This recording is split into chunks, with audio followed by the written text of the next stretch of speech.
this session will probably be fairly quick. Now here I've written what I was saying verbally at the end of the previous session.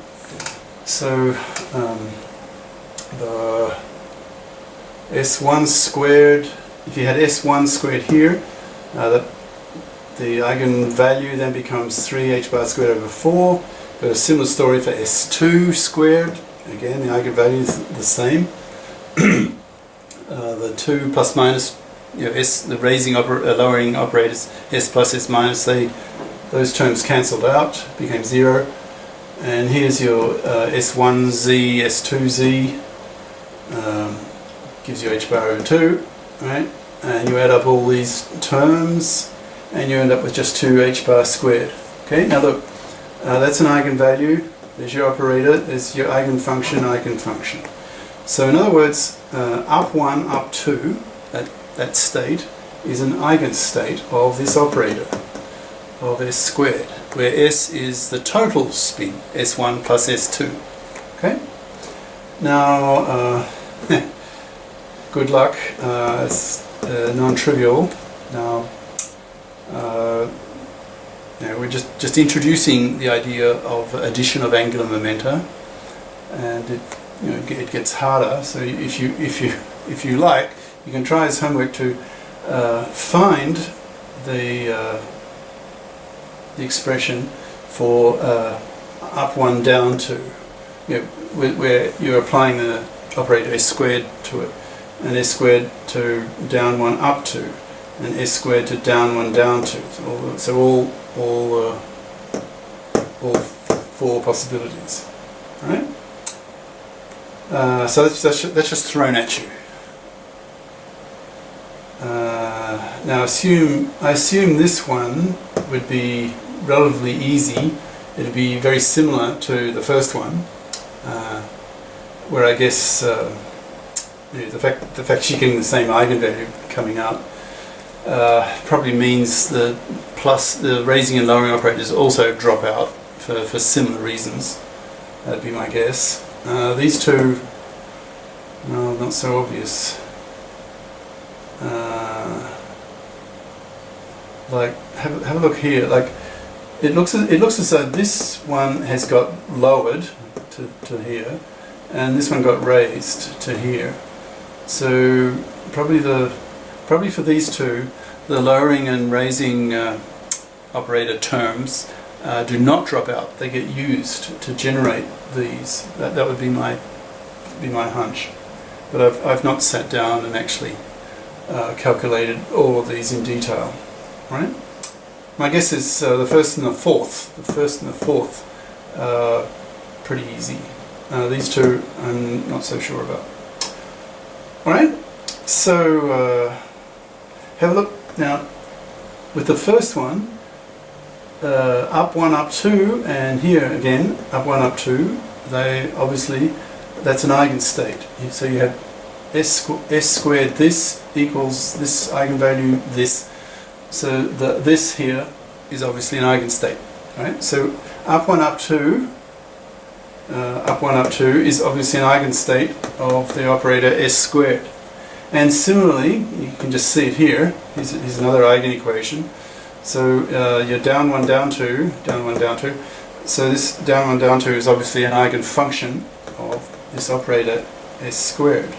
So we have 2 eigenstates, 2 eigenfunctions of the operator S2 so far. So we've got up 1, up 2, and we've got down 1, down 2. Okay? So,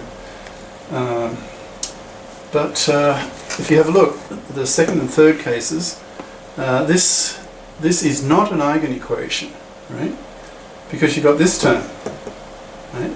That and that are the same, but this isn't. So this is not an eigenequation, and therefore up 1, down 2 is not an eigenfunction, right? Because it's not because this is not an eigenequation. And similar logic, down 1, up 2, down 1, up 2, but then you've got this term. Right? So it doesn't fit. So these two functions here, so up 1, down 2, and down 1, up 2, those two functions are not eigenfunctions, right?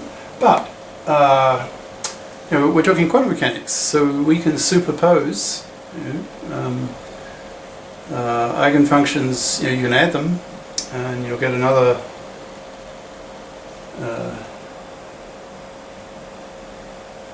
So let's add them, and we find we can get a new eigenfunction, a new eigenequation. So if you take up 1, down 2, and add to it down 1, up 2, and then to normalize it, multiplied by a factor 1 over root 2, this is now an eigenfunction,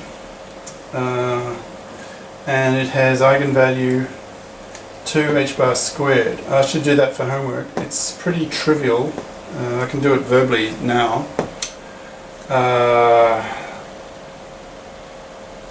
So if we s squared this, so that'd be the same as s squaring this plus s squared of that. Now s squared of up 1, down 2, s squared of up 1, down 2 is this, right? So h bar squared, all of this. And notice the following.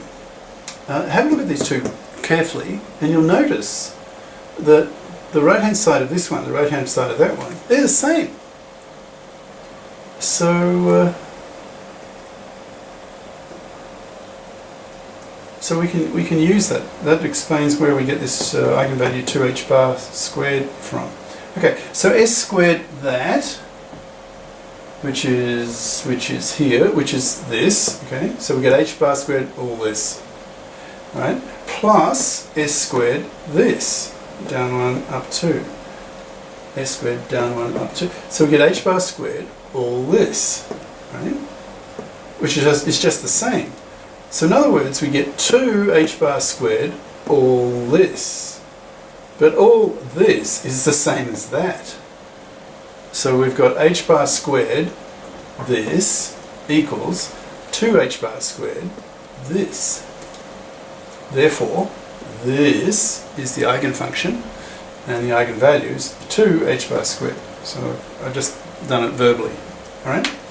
Now, similarly, now this, instead of adding the two, now instead of adding this term and this term, we're now subtracting from this one. We're subtracting this one from this one. Okay. Now that 2 is an eigenfunction with the eigenvalue of 0. Well, now the same logic we did with this. The only difference is instead of a plus here, we've got a minus. I just lost a book, Alex, because I touched the board. You'll understand in 2 sessions what I'm talking about. All right. Yeah. So the only difference is this sign here, yeah. And because it's minus, you'll have this minus the same thing, which is 0. So the eigenvalue is 0, and this is an eigenfunction. All right. Okay. So we found 4 eigenfunctions for the s squared, and the eigenvalues as well. The eigenvalue of s squared for that state is 2h squared. For that state, down, again 2h squared. The eigenvalue for when it's plus is 2h squared again, and when it's minus, the eigenvalue is 0. Okay, so we've got 4 eigenstates, 4 eigenvalues. That's for s squared. Now we know s squared and sz commute. Let's find the operator for sz. Now this s now remembers the total, right? It's the sum of it's s1 plus s2, and we want the z component of it. So this s we can write s of z is s1z plus s2z, well, hat, right, the operator. So this becomes this. Right? Now,